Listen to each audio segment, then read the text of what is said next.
Jadi sahabat tani, terkadang satu bisnis ini juga sebagai seorang entrepreneur saya sebut nih, wirausaha, ini terkadang satu momentum itu akan mereka ambil.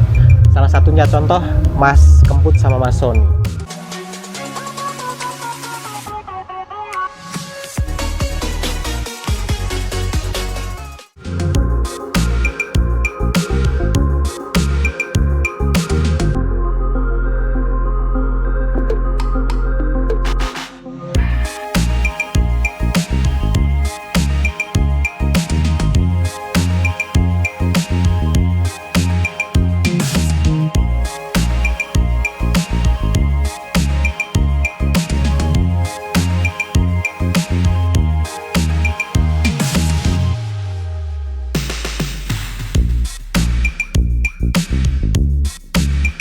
Assalamualaikum warahmatullahi wabarakatuh.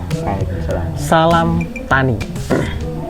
Kesempatan di sore hari ini saya berada di daerah Jetis, Bandungan. Ikuti Bandungan masih Kabupaten Semarang. Tepatnya sekitar di belakang garasi bus Citra Dewi. Kesempatan ini saya bersama Mas Imam Mahfud Iman, yang lebih beken dikenal dengan Mas Kemput. Kemudian sama siapa? cangkemnya kayak kebak guys. Dengan Sony Dulbutun. Oke, Sony Dulbutun. Jadi Mas Sony sama Mas Kemput gitu ya. Saya lebih akrab memanggil Mas Kemput, Mas Sony. Mudah-mudahan ini satu pertemuan yang nantinya ke depan membawa kebermanfaatan. Amin. Mulai dari Mas Sony ya, Mas Sony. Siap. Iki mulai tahun berapa mencoba bertransformasi dari, kalau orang Jetis itu identik dengan tanaman sayuran, kok tiba-tiba ke pengangguran, tanaman anggur maksudnya. Sejak kapan Mas? Nah, itu kita mulai sejak 2019 sekitar 3 tahun. 2000. Berarti masa Covid itu? Ya betul, masa Covid. Oke. 3 tahun yang lalu 2019.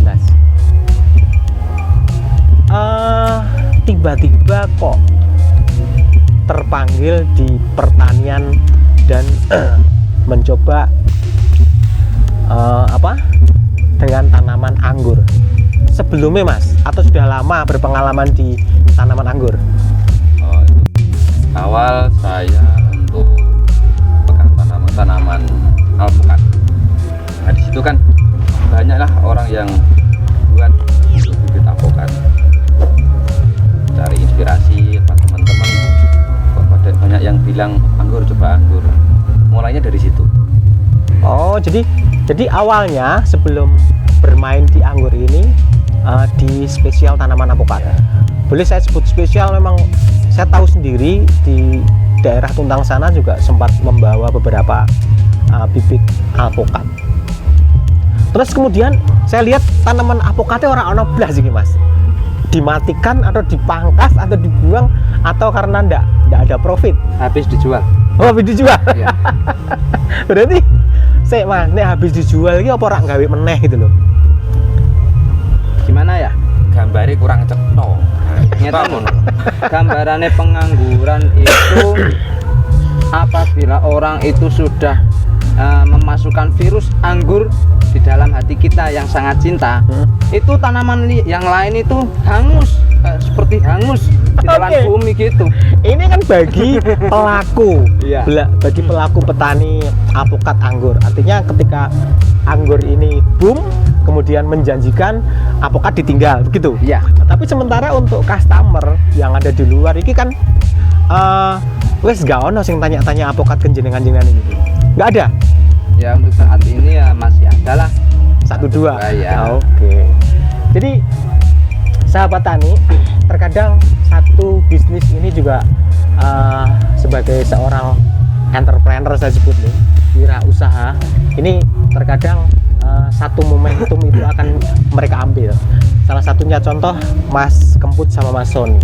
Ketika tanaman anggur yang dia kelola, dia kembangkan ini terlihat seperti ini, tentunya ini sudah banyak customer yang datang ke sini dengan memborong bibit tanaman ini, terutama yang tabula pot ini, dan dia merasakan ini mulai pundi-pundinya jelas, mungkin berkali lipat dari alpukat.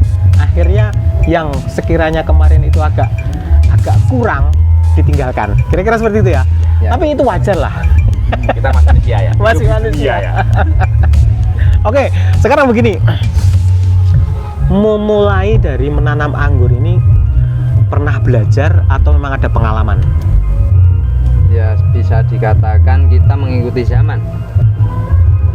Artinya gini, kita mengikuti zaman itu Mencoba-coba gitu. dalam keilmuan kan kita nol. Kita mengikuti zaman dalam media sosial kan gitu. Jadi kita berguru itu enggak di tempat pendidikan, enggak, cuman kita sharing-sharing sama teman lah di media sosial. Namanya media sosial sekarang kan di dalam itu maupun Facebook maupun Instagram maupun itu Telegram, itu kan ada yang namanya komunitas. Jadi komunitas tersebut itu kita dengan teman. Sharingnya itu bertemu? Enggak, Melalui? online. Oh, melalui media juga. Jadi awalnya mungkin melihat di Google atau di Facebook atau di IG itu kan banyak cara menanam anggur. Saya budidaya anggur seperti itu. Akhirnya terbentuk sebuah komunitas. Ya. Terus kita sharingnya juga melalui online itu. Iya. Oh, betul. Sahabat, ini juga satu fungsi dari kebermanfaatan era digitalisasi ya. Jadi tidak hanya bagaimana kita hanya melihat wow, terkagum-kagum semua yang ada di media, tetapi kita juga satu sisi mematik kita untuk rasa belajar. Salah satu contoh ini. Jadi awalnya bukan seorang pengalaman ya.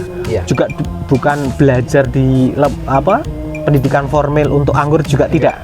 Jadi mencoba-coba, hasilnya seperti ini. Ini luar biasa. Kemudian gini, dari 3 tahun itu, apakah dari mulai mencoba-coba itu terus jadi, atau pernah ada gagal, mengulang lagi, atau bagaimana? Oh, kalau itu ya kadang ada, bisa dikatakan 50% kita jadi. Kan dari situ kita sambil belajar. Sambil belajar. Oh, ini kurangnya apa? Kita bisa olah pupuk kita. Entah olah yang pupuk yang sifatnya itu di bawah di media, juga bisa yang di atas, yang kita semprotkan di atas. Itu bisa dari pupuk daun atau kita perawatan fungisida, perawatan insektisida, belajarnya dari situ.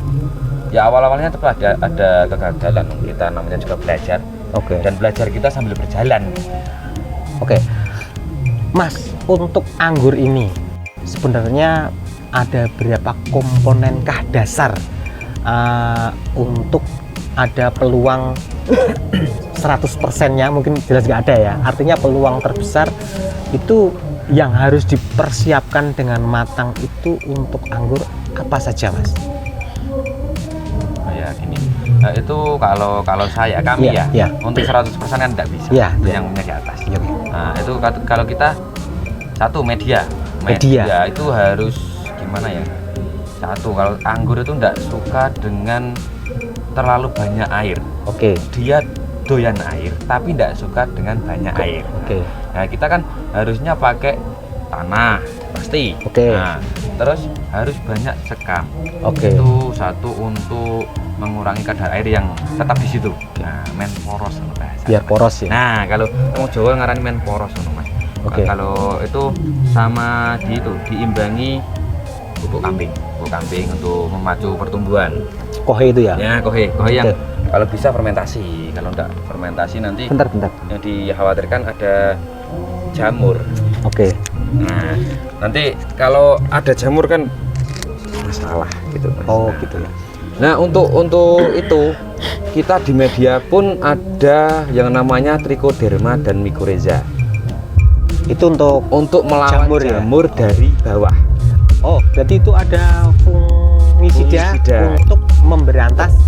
Bukan memberantas, itu kan jamurnya benar belum ada. Oh gitu. Yang dikhawatirkan. Preventif malahan ya. Ya, yang dikhawatirkan nanti kalau kita banyak air itu kan pas musim penghujan, itu kan sinar pasti kurang. Untuk pembakaran juga pasti kurang toh. Di situ banyak air, itu kan di situ ada mycorrhiza sama trichoderma. Nah, itu nantinya kan di situ di media udah ada trichoderma sama mycorrhiza. Media yang harus dipersiapkan. Kemudian benih sendiri. Nah, benih sendiri kalau bisa yang sehat. Nah, ini benih yang sehat itu yang seperti apa? Yang satu tidak ada bibit jamur. Kita kan untuk bibit jamur kan kasat mata. Bersih gitu ya, kelihatan bersih. Kelihatan bersih. Mulus. Ya, entah itu dari daun atau batangnya itu kan kelihatan. Wah, bawa apa Mas Sony? Wah, anggur nggak ada anggurnya ini. Oke, keren. Kan nggak siap. Ya? Pagu toh. Lanjut. Ya itu awalnya itu kita satu persiapan untuk media, yang kedua carilah bibit yang sehat. Itu tidak harus beli di tempat saya gitu. Iya. Ya intinya kita cari bibit yang sehat kan bisa kasat mata toh, entah dari batang yang bersih, tidak ada bibit jamur, dari daun yang bersih, tidak ada karak daun. Kelihatan suburnya juga kelihatan ya. Kelihatan suburnya. Jadi kayak boleh ciri-ciri perawan ya Mas ya? Iya betul. Dia lebih ahli kalau urusan itu. Ini. Dia lebih ahli. Jadi paling enggak kakinya tuh mulus. Ya, kakinya gitu, Mas, mulus ya. Terus apa nih? Nggak ada boleng-boleng tuh. Sama. Jadi bibit tanaman itu juga seperti kita melihat wanita cantik ya. Nah, gitu. Cari bibit yang sehat. Oke. Ya terkadang saya sendiri merasakan bahwa tanaman itu juga makhluk. Jadi ketika kita memelihara, merawat, yakin deh akan membuahkan hasil. Amin. Jadi semua jenis tanaman. Oke, tadi media kita buat sendiri, kita siapkan. Kemudian bibit kita cari sendiri. Mungkin berdasar hari dan waktu akhirnya menemukan nih, oh yang sehat itu yang seperti ini, yang bagus seperti ini. Kemudian apalagi Mas? Ini dadak di kerobong-kerobong kayak gini, perlukah? Nah gitu gini. Ini kita kan pasang UV. Ya. Kalau bahasa anak gaul pakai greenhouse. GH itu ya. GH ya. Kalau kita GH bukan BH. ya itu. Oke. Tujuan Tapi kita mirip, sama-sama untuk melindungi ya. Iya betul. Oke. Kalau BH untuk melindungi gunung, kalau GH untuk tanaman anggur. Ya, ya ini dibedakan. Oke. Nah itu manfaat daripada GH. GH itu kita untuk daun anggur sendiri itu kan nggak langsung kena air hujan. Oh, jadi fungsi dari GH yang utama adalah melindungi daun dari air hujan. Langsung sentuhan air hujan. Iya, betul. Itu air hujan kan sifatnya terlalu asam. Itu kalau untuk daun anggur terlalu mudah untuk terserang jamur.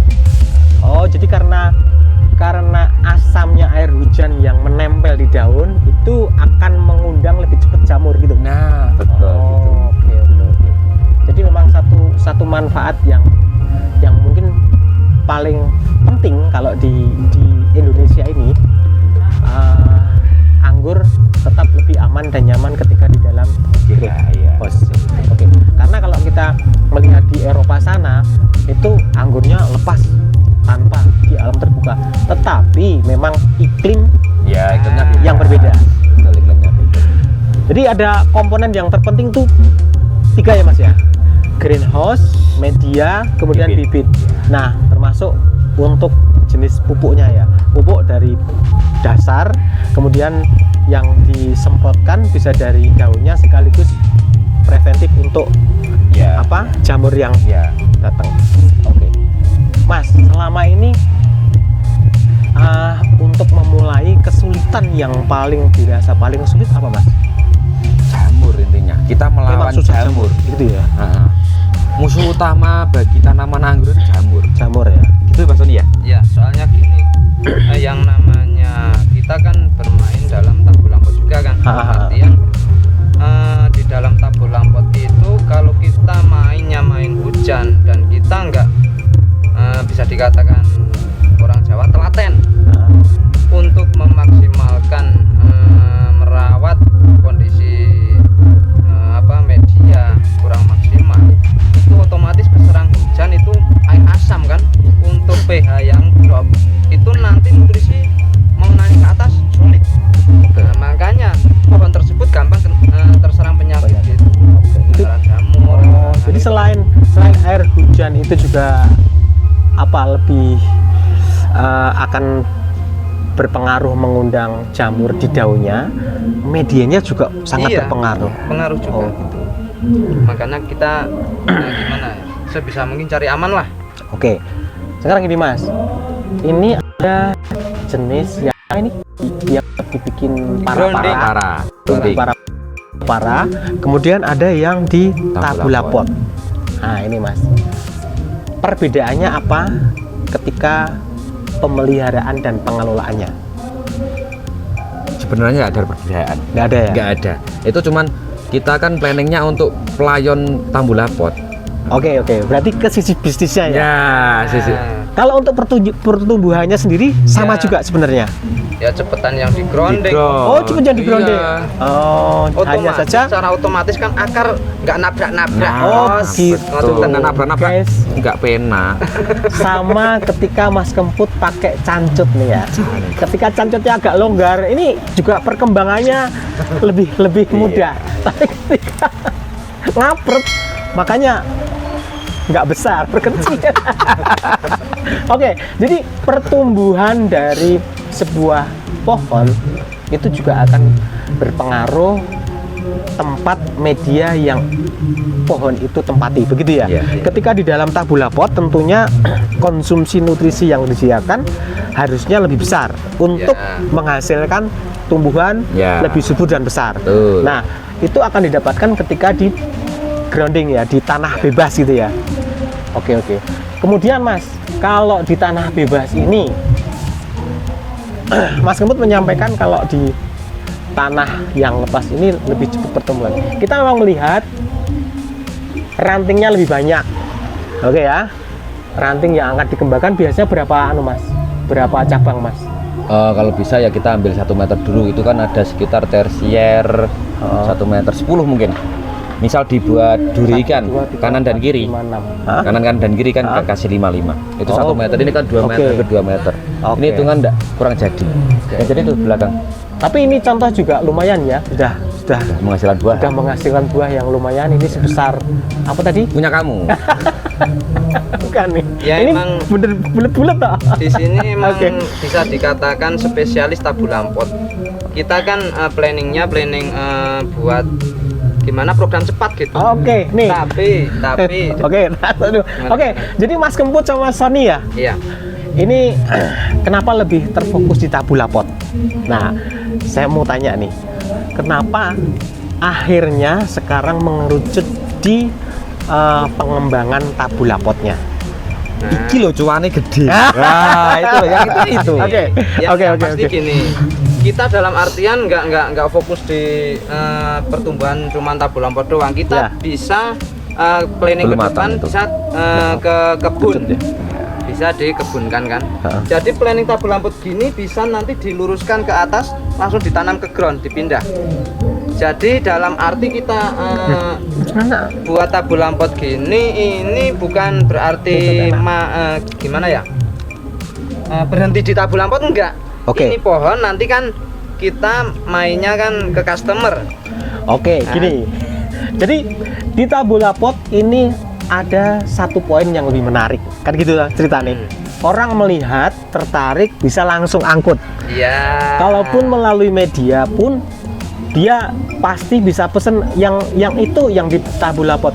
Sementara si pelaku produksi jenengan ini menyiapkannya, ekspedisi pengirimannya pun lebih mudah. Kan begitu? Walaupun toh nanti ketika di customer itu bisa dikembangkan melalui ditanam langsung di Siap. bisa juga. Bisa. Oke. Jadi bukan berarti ini tabu lampot berhenti di sini, enggak. Sudah banyak customer kita yang ambil dari kita. Ini langsung dipindah ke grounding atau bisa dilahankan langsung. Jadi ini posisi berbuah pun langsung ditanam ke lahan. Bisa, ya? Asalkan mengikuti prosedur kita, insya Allah aman. Aman ya. Gitu. Ada foto Mas yang Ada dokumentasi. Oke, nanti kirim Mas Ardi. Siap. siap. Oke, jadi lebih mengembangkan di tabu lapot karena memang satu sisi untuk Online. sisi wirausahanya ini lebih menjanjikan. Nah, gitu loh, Mas. Orang atau pemirsa yang ada di luar sana bisa pesen, pilih langsung kita kirim tanpa repot-repot. Duduk kemudian nyiapkan planter kan nggak mungkin.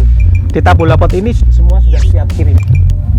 Hanya tinggal packing, ekspedisi sampai tujuan. Kira-kira seperti itu. Iya. Mas, ini mau dikembangkan sampai berapa banyak lagi untuk tabu lapotnya? Ya, untuk planning ke depan ini buat kita belum ada planning yang pasti. Belum ada. Tapi kalau permintaan customer seminggunya misalnya 100 tabu lapot, kira-kira gimana Mas? Insya Allah Siap. siap. Oh, luar biasa nih. Amin ya Rob. Kita akan siapkan satu minggunya 100 tabu lapot siap karena kita punya 3 tempat lokasi pembibitan ya. Iya, betul. Oke. Sekarang ke jenis-jenis yang ada di tabu lapot ini Mas. Anggur apa aja Mas? Ya, untuk Yang di seperti sini ini? kan, nah, Yang mana ini? Di tabu lapot jadi yang mana? untuk keterangan di tempat kita ini gimana ya? Langsung kita jelaskan saja. Hah? Jadi untuk yang kita keluarkan ke customer itu ada beberapa varian atau varietas yang kita seleksi. Yang ini apa? Ya, ini namanya Julian. Julian. Yang ini seperti yang bunga itu. Ini. Ya. Iya. Ini Jadi, ini Julian. Ini Julian. Ini Robert. Ini Dixon. Oh, jadi Dixon. sudah ada gimana ya? Sudah ada varietas lumayan banyak yang kita seleksi, yang manakala di iklim Indonesia ini gampang berbuah, gampang perawatan, baru kita luncurkan ke customer. Itu udah ada banyak banget, ada Dixon, ada Ninel, ada ini termasuk Dixon. Nah, ini Tamaki. Andalan. Jadi ada jenis banyak. Tamaki bambu Jepang nih Mas ya. Ya. Ini ada aromanya juga, ada aromanya wangi. Oh, Anggur Kalau istimewa ini. bukan kemaki guys, tapi Nah, Tamaki. Ini bisa dibuktikan ini. Di Ini matanya kayak itu. tabu pun ini. Tabu Oke. lampot kecil pun bisa berbuah Tamaki ya. batang Jadi- nggak begitu besar ini. Jadi yang dikembangkan di tabu lapot tentunya yang sesuai dengan iklim yang ada di Indonesia gitu. Nah. Sementara ini ada apa tadi Mas? Dixon, Dixon, Ninel, Nel, Tamaki. Black Magic, Oke. Julian, Ada berapa item? Mas? Veles. Nanti Veles. varietas yang kita seleksi nanti kita list ingin mengikuti. Oke. Banyak sekali soalnya. Ke depan akan kita coba list tabu lapot yang tersedia dengan berbagai varietasnya. Jadi jenis-jenisnya nanti pemirsa bisa memilih ya. Oke. Sekarang kita coba manen ya Mas. Oh, boleh.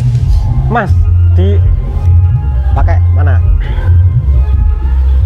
Sing digi. Yang itu, Cak. Yang itu. Yang ini ya. Ya, yang udah matang. Ini jenis apa? Tamaki. Tamaki. Tamaki yang beredar di Indonesia itu Neomas.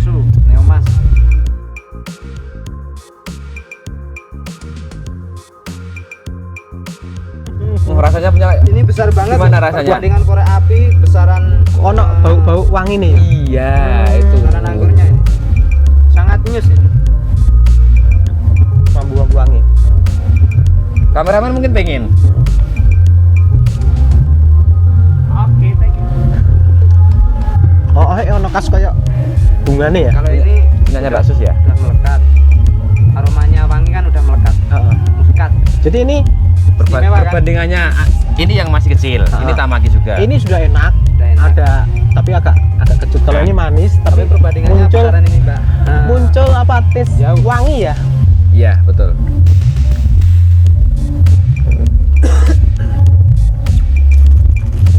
Mas, sekarang mau tanya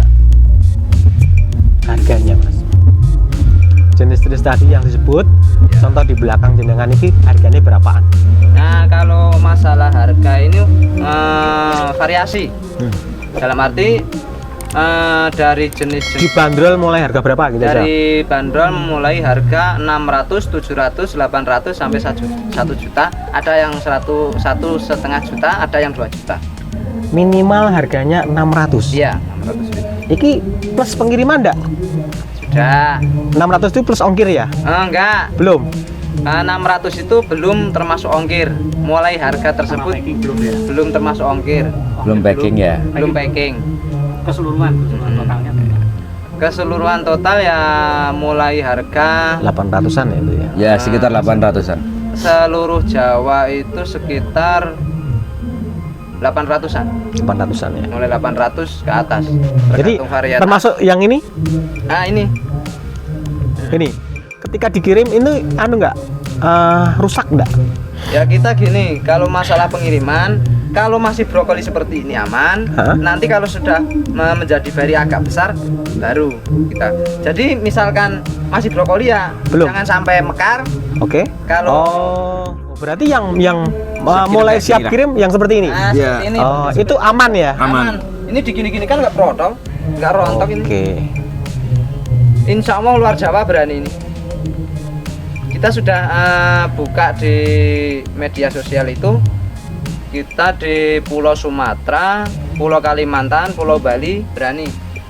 Pengiriman, Mas. Gimana? Pengiriman yang sudah berjalan terbanyak di mana? Yang terjauh sampai mana? Yang terjauh untuk saat ini baru Pulau Sumatera, Sumateranya mana itu? Palembang. Palembang ya. Iya. Oke. Kemudian yang terbanyak, Mas. Yang terbanyak itu Di ya daerah mana? di seluruh Jawa ini. Masalah kota mana mungkin bisa disebutkan? Dari kota Sidoarjo, dari kota Oke. Pasuruan, dari kota Tangerang, Banten, Bandung itu Oke. sudah ada semua. Sudah ada yang ambil Termopi sini. semua. Oke, sekarang begini. Harga minimal tadi 600.000. Ya. Pemeliharaan dari awal hingga terjual 600.000 rata-rata berapa bulan? 5 bulan? 5 bulan sudah menghasilkan seperti ini? Ya kurang lebih 6 lah. 6 bulan Enam baru bulan. kita hajar. 6 bulan ya? Iya. 6 bulan seperti ini 600.000. Artinya pernah berhitung bagaimana mengemas ketika dari pot, media, kemudian menanam sampai terjual 600.000 itu kosnya berapa? Dari kalkulasi. Iya, kalkulasinya. Nah, dari kalkulasi itu monggo. Pokoknya untung banget gitu ya? Ya untung banget lah. Berkali lipat ya? Ya, nggak bisa diungkapkan dengan kata-kata pokoknya itu. Sahabat tani, ini entresnya bibitnya dulu beli atau sudah ada induk terus di Kita beli potong? bibit, Beli ya? kadang beli bibit, kadang beli entres. Oh gitu ya? Iya. Untuk beli bibitnya masih sudah Itu bertunas? baru paling berapa senti ya? Mungkin 30-an senti lah. Berapa rupiah itu beli Ya bibitnya? macam-macam. Itu ada yang kemarin ada yang harga 2 juta. Ada yang 400, ada yang 250. Macam-macam juga. Oh gitu ya? Iya. Artinya ketika punya indukan, potong, tanam, ini kan kosnya kecil banget gitu Iya. loh. Untungnya banyak Nah. sekali gitu loh. Jadi kita beli entres ataupun beli bibit itu kita seleksi di sini dulu. Kita validasi di sini dulu, baru kita kembangkan. Nah, next kita Artinya- jualan ke customer. Ketika beli bibit, Ya. ditanam dulu, dibesarkan dulu. Ya, Baru ada validasi hasil? sampai Oke. buah. Oh, baru- Gimana validnya itu bibit, Ah. baru kita kembangkan gitu. Jadi mana yang lebih gampang berbuah, mana yang lebih recommended dalam rasa, mana yang lebih Itu yang dikembangkan. Iya. Oke. Teman-teman, salah satu fungsi dari media. Jadi kita ambil sisi positif. Ketika kita merasa wow melihat sesuatu, kenapa nggak kita coba? Begitu ya? Ah, gitu. Ketika kita mencoba, belajar lagi mencoba, mungkin berulang kali mencoba, tetapi dalam waktu belum ada 3 tahun bisa dilihat hasilnya seperti ini. Oke. Sekarang gini Mas, ada pesanan Mas dari Kota Malang misalnya. Untuk pengirimannya bagaimana Mas? Untuk pengiriman ekspedisi kita kerjasama dengan kantor ekspedisi JNT Cargo. Ya, kita untuk pengiriman misalkan packing seperti ini, nanti packing seperti ini langsung dimasukkan. Nanti untuk kerjasama dengan ekspedisi tergantung kita permintaan customer juga. Customer mau bagaimana? Jadi Misalkan customer kok mintanya mau lewat Dari atas mas. mau lewat, nah begini caranya. Nah, tinggal masukkan. Ini tinggal dikasih plastik wrap. Insya Allah aman Sulaiman. Nah, gini. Nah, begini tinggal kita rapatkan barisan. Nah, kita pakai Double wrap itu ya? pengaman plastik double wrap nih itu. Jadi ini posisinya nggak owah ini ya? Iya. Oke, jadi pengiriman sampai ke manapun aman. Siap. Saya mau tanya lagi nih, ini dengan kondisi di dalam packing ini berapa lama nih? Kan ini harus disiram itu loh. Berapa lama? Maksimal untuk pengiriman kita 1 minggu berani. Ya. Jadi posisi Nanti- setelah seperti ini disiram dulu ya? Iya. Dulu ya? Iya. Masih berani 1 minggu? Ya nanti kalau pengiriman jauh kita kasih pengaman lah biar kelembapan terjaga gitu. Jadi ada pengaman untuk kelembaban media ini terjaga. Biar terjaga agak lama. Sahabat tani, Anda yang ingin mencoba tertarik belajar, bisa langsung bertemu dengan beliau-beliau.